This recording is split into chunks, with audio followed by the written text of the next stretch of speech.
ಒಂದು ರೀತಿ ಜನ ಕಾಣೋದು ಕೌಂಟರ್ ಅಟ್ಯಾಕ್ ಜನ ಅನ್ನೋದಲ್ಲ.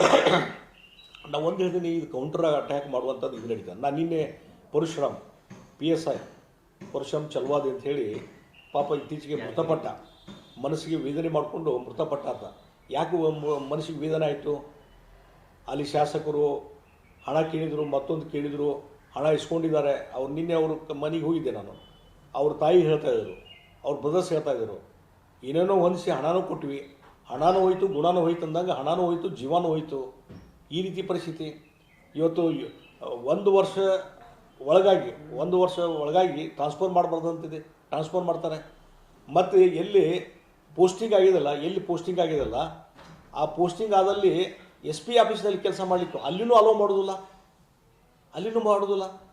ಹೀಗಾಗಿ ಇದನ್ನೆಲ್ಲ ನೋಡಿದಾಗ ಭ್ರಷ್ಟಾಚಾರ ಎಷ್ಟು ಮಿತಿಮೀರಿ ಹೋಗ್ತಾ ಇದೆ ಅನ್ನುವಂಥದ್ದು ಇದೊಂದು ಉದಾಹರಣೆ ಅನ್ನುವಂಥದ್ದನ್ನು ಈ ಸಂದರ್ಭದಲ್ಲಿ ನಾನು ಹೇಳಬಯಸಿದ್ದೇನೆ.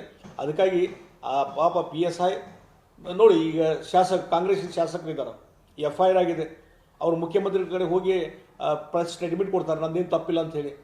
ಹಾಗಾದರೆ ನೀವು ಒಂದು ಕಡೆ ತನಿಖೆ ಮಾಡಿಸ್ತೀರಿ, CIDನೋ ಮತ್ತೊಂದು ಕಡೆ ತನಿಖೆ ಮಾಡಿಸ್ತೀರಿ, ಈ ಕಡೆ ಕಾಂಗ್ರೆಸ್ಸಿನ ಶಾಸಕರು ರಕ್ಷಣೆ ಮಾಡುವಂಥ ಕೆಲಸ ಮಾಡ್ತೀರಿ. ಅದೇ ಬೇರೆ ಪ್ರಕರಣ ಆಗಿದ್ರೆ ಇಷ್ಟೊತ್ತಿಗೆ ಅರೆಸ್ಟ್ ಮಾಡ್ತಿದ್ರಿ. ಇವತ್ತು ಯಾಕೆ ಇನ್ನೂ ಅರೆಸ್ಟ್ ಮಾಡಲಿಲ್ಲ? ಹೀಗಾಗಿ ಇವತ್ತು ಅವ್ರ ಕುಟುಂಬದ ಸದಸ್ಯರು ಇವತ್ತು ಅವರ ಏನು ವೇದನೆ ಇದೆಯಲ್ಲ, ಅರಣ್ಯ ವೇದನೆ ಆಗ್ತಾ ಇದೆ. ಹೀಗಾಗಿ ಅವ್ರು ಭಾಳಷ್ಟು ದುಃಖಪಟ್ಟರು. ನೋಡ್ರಿ, ಒಬ್ಬ ಅರೆಸ್ಟು ಸಹಿತ ಮಾಡಿಕ್ಕಾಗಿಲ್ಲ ಅಂದರೆ ನಮಗೇನು ರಕ್ಷಣೆಯನ್ನು? ಇಷ್ಟೆಲ್ಲ ಪ್ರೆಷರ್ ಮಾಡಿ ಹಣ ಕೊಟ್ಟು ಕರಪ್ಷನ್ ಇಷ್ಟು ಜಾಸ್ತಿಯಾಗಿ ಎಲ್ಲ ಆಗಿದಾಗ ಇನ್ನು ಅದನ್ನು ಯಾರು ಕೇಳೋರು ಇಲ್ಲ ಅಂತಂದರೆ, ಮತ್ತು ಏನೋ ಒಂದು ಎನ್ಕ್ವೈರಿ ಕಮಿಟಿ ಏನೋ ಮಾಡಿದ್ದಾರೆ, ಅವರು CID ಮಾಡಿದ್ರು, ಯಾರು ಮಾಡಿದ್ರು ಗೊತ್ತಿಲ್ಲ. ಅವರಾದರೂ ಬಂದು ಇಲ್ಲಿವರೆಗೆ ಒಂದು ಹೇಳಿಕೆ ಕೊಟ್ಟಿದ್ದಾರೆ, ಹೇಳಿಕೆ ತೆಗೆದುಕೊಂಡಿರೋದು ಇವ್ರದ್ದು, ಅವ್ರ ತಾಯಿದು, ಆ ಪರಶುರಾಮನ ಹೆಂಡತಿದು, ಅವ್ರ ಬ್ರದರ್ಸದ್ದು, ಇಲ್ಲಿವರೆಗೆ ಒಂದು ಹೇಳಿಕೆ ಸದ ತೊಗೊಂಡಿಲ್ಲ. ಇದು ನೋಡಿದರೆ ಸರ್ಕಾರ ಕಣ್ಣು ಮುಚ್ಚಿ ಕುಂತದಂತ ಅರ್ಥ ಆಗ್ತದೆ. ಮತ್ತು ಇದನ್ನು ಯಾರು ಭ್ರಷ್ಟಾಚಾರ ಮಾಡ್ತಿದ್ದಾರೆ ಅವ್ರ ರಕ್ಷಣೆ ಮಾಡುವಂಥ ಕೆಲಸ ಈ ಸರ್ಕಾರದಲ್ಲಿ ಆಗ್ತದೆ. ನಿಜವಾಗಿ ನಿಮ್ಗೆ ತಾಕತ್ತಿದ್ರೆ ಮೊದಲು ಅರೆಸ್ಟ್ ಮಾಡಿರಿ, ಯಾರು ಆರೋಪ ಇದಾರಲ್ಲ ಅವ್ರು ಅರೆಸ್ಟ್ ಮಾಡಿರಿ. ಅವರ ಆ ಮನೆತನ ಶಾಪ್ ತಟ್ಟದಂತ್ರಿ ಸರ್ ಸರ್ಕಾರ. ಅಲ್ಲ ನೋಡಿ, ನಾವೊಂದು ಈ ರೀತಿ ಅವ್ರ ವೇದನೆ ನೋಡಿದರೆ ಬೇಜಾರಾಗ್ತದೆ. ಒಂದು SC/ST ಸಮುದಾಯದಿಂದ ಬಂದಂಥ ವ್ಯಕ್ತಿ ಮತ್ತು ಭಾಳ ಎಂಥಷ್ಟು ಕೆಲಸ ಮಾಡಿದಂಥ ಆತ ನೋಡಿದಾಗ ಅವ್ರು ಪ್ರಾಮಾಣಿಕವಾಗಿ ಕೆಲಸ ಮಾಡಿದಂಥ ವ್ಯಕ್ತಿ PSI. ಅದನ್ನು ಮುಂದೆ ಭಾಳ ಚಲೋ ಫ್ಯೂಚರ್ ಇತ್ತು ಅಂತ. SC/ST ಬರೀ SC/ST ಬಗ್ಗೆ ಇವ್ರಿಗೆ ಕಣ್ಣೀರು ಸುರಿಸೋದು ಮಾಡ್ತಾರೆ. ಆದರೆ ಆ SC/ST ಜನಾಂಗದವರಿಗೆ ಅನ್ಯಾಯ ಮಾಡುವಂಥ ಕೆಲಸ ಇವತ್ತು ಈ ಸರ್ಕಾರದಲ್ಲಿ ನಡೀತಾ ಇದೆ.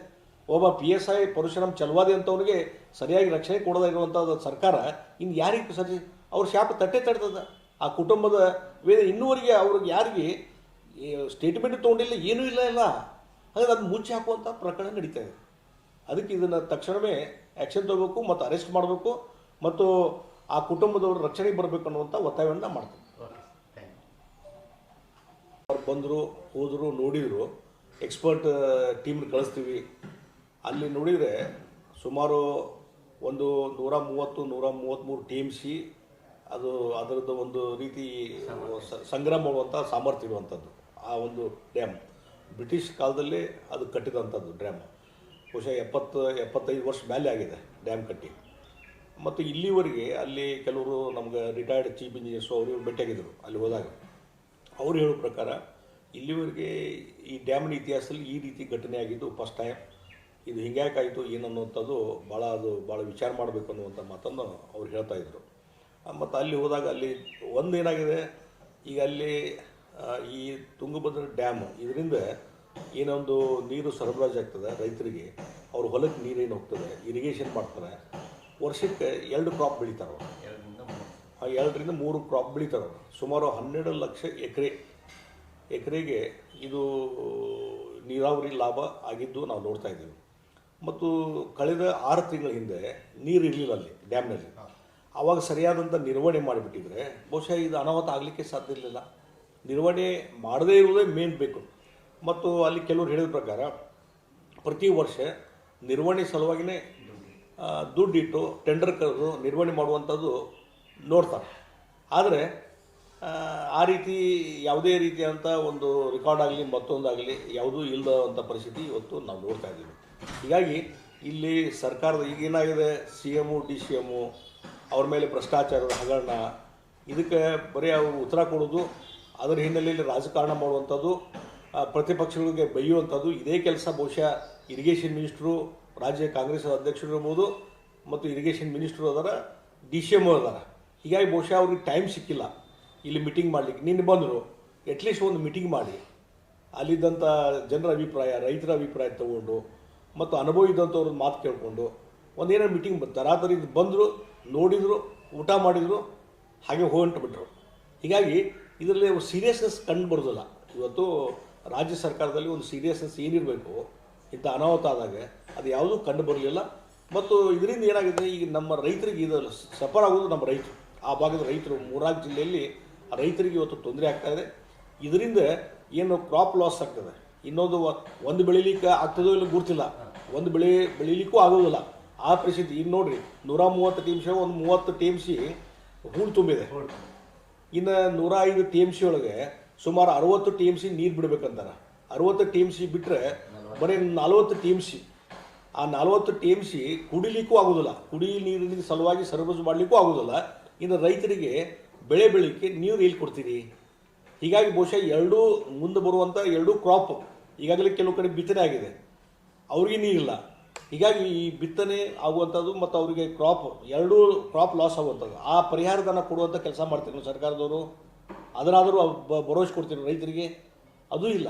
ಹೀಗಾಗಿ ಈ ಕಡೆ ಒಂದು ಕಡೆ ಗ್ಯಾರಂಟಿ ಸಲುವಾಗಿ 50-60 ಸಾವಿರ ಕೋಟಿ ಖರ್ಚು ಮಾಡ್ತಾಯಿದ್ದೀರಿ. ಆದರೆ ಇಲ್ಲಿ ಒಂದು ನಿರ್ವಹಣೆಗೆ ಕೆಲವು ಕೋಟಿ ಹಣ ನೀವು ಖರ್ಚು ಮಾಡಿದ್ರು, ಅದು ನಿರ್ವಹಣೆ ಆಗಿ ಇವತ್ತೇನು ತುಂಬಿ ತುಳ್ತಾ ಇದೆ ತುಂಗಭದ್ರಾ ಡ್ಯಾಮು, ಸುಮಾರು 100ಕ್ಕೂ ಹೆಚ್ಚು TMC ನೀರಿದೆ, ಅದು ಉಳಿಸ್ಕೊಂಡು ಹೋಗ್ಬೋದಾಗಿತ್ತು. ಇವತ್ತು ಜೀವನಾಡಿ ಅದು ಆ ಭಾಗದ ರೈತರದು, ಅದೆಲ್ಲ ಇವತ್ತು ವ್ಯರ್ಥವಾಗಿ ಹರಿದು ಹೋಗುವಂಥ ಪರಿಸ್ಥಿತಿ ನೋಡಿದರೆ ಭಾಳ ಬೇಜಾರಾಗ್ತದೆ. ಮತ್ತು ಸರ್ಕಾರದ ಒಂದು ದಿವ್ಯ ನಿರ್ಲಕ್ಷ್ಯ ಇದರಿಂದ ಎದ್ದು ಕಾಣುವಂಥದ್ದು ನಾವು ನೋಡ್ತಾ ಇದ್ದೇವೆ. ಮತ್ತು ಭಾಳ ಸಲ ಚರ್ಚೆ ಆಗ್ತಾಯಿದೆ, ಅಲ್ಲಿ ಹೂಳು ತುಂಬಿದೆ 30 TMC ಅಷ್ಟು ಸಮಾನಾಂತರ ಜಲಾಶಯ ಮಾಡಬೇಕನ್ನೋ ಸಮಾನಾಂತರ ಜಲಾಶಯ ಮಾಡಬೇಕು ನವಲೆ ಅನ್ನುವಂಥ ಗ್ರಾಮದ ಪಕ್ಕದಲ್ಲಿ ಅನ್ನುವಂಥದ್ದು. ಅದು ರೆಡಿನೂ ಇದೆ, DPR ರೆಡಿ ಇದೆ, ಎಲ್ಲ ಯೋಜನೆ ರೆಡಿ ಇದೆ, ಎಲ್ಲವೂ ರೆಡಿ ಇದ್ದಾಗ ಅದನ್ನು ಅನುಷ್ಠಾನ ಮಾಡಲಿಕ್ಕೆ ಸುಮಾರು ಒಂದು 5-6 ಸಾವಿರ ಕೋಟಿ ಖರ್ಚು ಮಾಡಿದರೆ ಅದು ನಿರ್ಮಾಣ ಮಾಡಲಿಕ್ಕೆ ಸಾಧ್ಯ ಇದೆ. ನೀವು 50-60 ಸಾವಿರ ಕೋಟಿ ಈ ಗ್ಯಾರಂಟಿ ಸಲುವಾಗಿ ಖರ್ಚು ಮಾಡ್ತೀರಿ. ಆದರೆ ಇಲ್ಲಿ ಈ ರೀತಿಯಾದಂಥ ಒಂದು ಯೋಜನೆಗಳನ್ನು ತೆಗೆದುಕೊಳ್ಳಿಕ್ಕೆ, ಅಭಿವೃದ್ಧಿ ಕೆಲಸ ಮಾಡಲಿಕ್ಕೆ ಒಂದು ಪೈಸಾ ಹಣ ಇಲ್ಲ ನಿಮ್ಮ ಕಡೆ. ಸುಮ್ಮನೆ ಬರ್ತೀರಿ, ಘೋಷಣೆ ಮಾಡ್ತೀರಿ, ಹೋಗ್ತೀರಿ. ಹೀಗಾಗಿ ಭಾಳ ಇದೊಂದು ಬಹುಶಃ ಒಂದು ಸರ್ಕಾರಕ್ಕೆ ಕಣ್ ತಿರುಸುವಂಥ ಒಂದು ಘಟನೆ ಇದು. ಹೀಗಾಗಿ ಇದ್ರ ಬಗ್ಗೆ ಏನು ಕ್ರಮ ಕೈಗೊಂತಾರೆ ಅನ್ನುವಂಥದ್ದು ಅವ್ರ ಸರ್ಕಾರನೇ ಹೇಳಬೇಕಾಗ್ತದೆ. ಮತ್ತು ಇದಕ್ಕೆಲ್ಲ ಕಾರಣೀಭೂತರು ರಾಜ್ಯ ಸರ್ಕಾರ, ಮುಖ್ಯಮಂತ್ರಿ, ಉಪಮುಖ್ಯಮಂತ್ರಿ ಎಲ್ಲರೂ ಮತ್ತು ಅಧಿಕಾರಿಗಳು.